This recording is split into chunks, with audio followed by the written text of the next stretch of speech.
least buhay siya para at least na-confront ko siya. Bakit, anak? Gusto mo bang malaman kung sino yung totoo mong ama? Oo. Oo, gusto ko siya makilala. Gusto ko siya makilala. Zoe, kung gusto mong makilala yung tatay mo, pwede naman eh. May paraan. Hahanapin natin siya. RJ, meron bang ibang nakarelasyon si Moira bago naging kayo? Hindi ko alam eh. Kasi naisip ko lang, nabuntis si Moira habang magkarelasyon kayong dalawa. Ang ibig sabihin nun, nagkikita sila nung lalaking yon, yung tatay ni Zoe, habang kayo. So baka nakikita mo yung lalaking yun. Meron bang kaklose si Moira na lalaki? May natatandaan ka ba?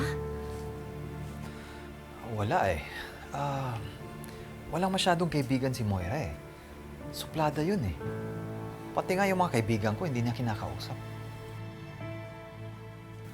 Eh kung puntahan na lang kaya natin yung mga kaibigan mo, baka may alam Tita sila. Lynette. Okay na po. Alam ko ho, gusto niyo lang ho akong tulungan. Pero wala na po si Mami para sabihin sa atin yung totoo. Pero siguro okay na rin na hindi ko makilala yung totoo kong tatay. Kasi kung gusto niya akong kilalanin, matagal yan akong hinanap, di ba? Hindi niya naman ako hinanap eh. Tsaka Dad, di ba sabi mo wala namang magbabago, di ba? Yes, anak. Ikaw pa rin ang panganay ko. Kaya hindi ko na dapat siya makilala.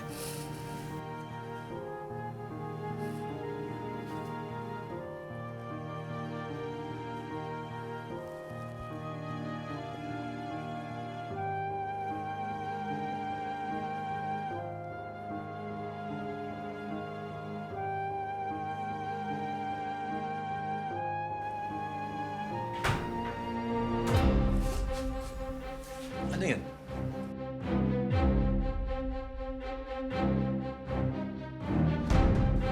Sir, dito lang ako kayo. I-check ko. Zoe, hayaan mo lang. Dito ka lang.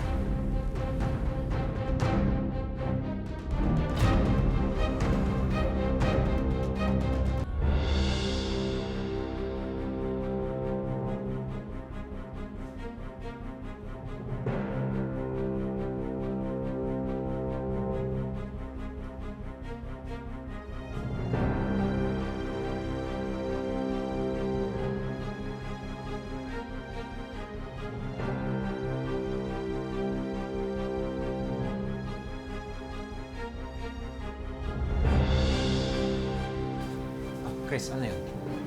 Sir, wala akong tao sa CR. Baka yung hangin lang yun. Nangyayari talaga dito yun eh. Or baka naman yung daga. May daga kasi dito eh. Nireport ko na ngayon sa admin. Anyway, Dad, salamat sa pagdalaw. Thank you rin sa mga groceries. Pero okay lang ba? Gusto ko na kasi magpahinga eh. Oo naman, anak. Sige, magpahinga ka na. Thank you.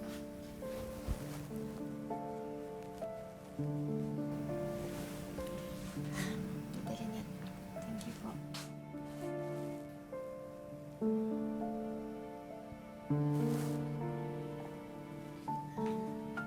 Sige, Sige, alis na anak. kami. Magpahinga ka, ha? Pahinga ka. Sige.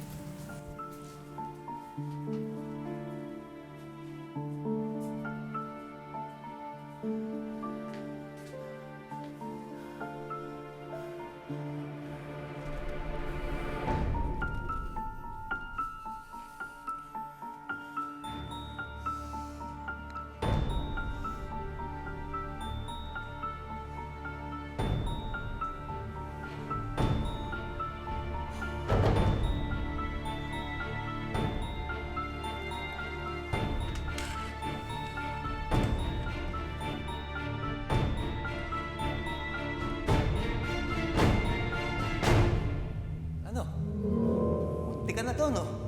Mahirap talagang mahuli yung mga peste. Ikaw ang peste! Pati ka na eh! Hindi mo ba ako tinatantanan? Paano kita hindi tatantanan? Eh, wala kang utak. Alam mo bang mapapahamak si Zoe sa pagpunta mo dito? Tumahimik ka! Tumahimik ka! Wala ka talagang kwentang tatay. Sabi na tumahimik ka eh! Dad, sino kausap mo?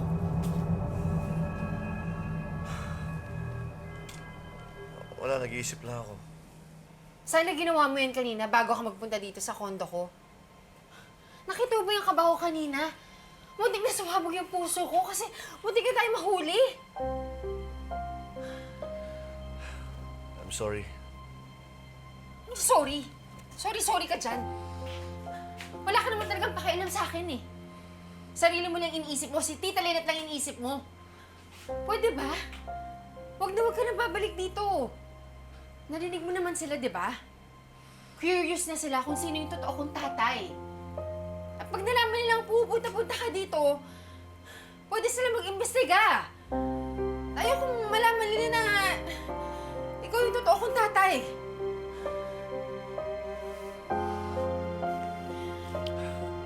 Pero Zoe, wala na akong ibang malapitan eh. Ikaw lang ang meron ako. Pero huwag kang mag-alala. Hindi na ako babalik dito at ayaw kitang mapahamak. Kahit yun man lang magawa ko bilang tatay mo. At sana mahalin ka ni RJ na parang totoong anak. At kung dumating yung time na takwil ka niya, nandito na ako. Tatanggapin pa rin kita. Ikaw pa rin ang pipiliin ko.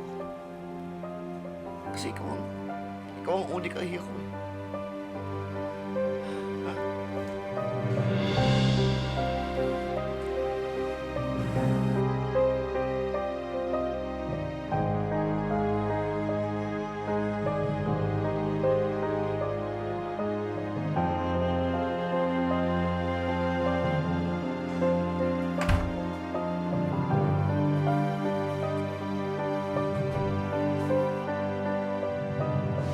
Dr. Carlos?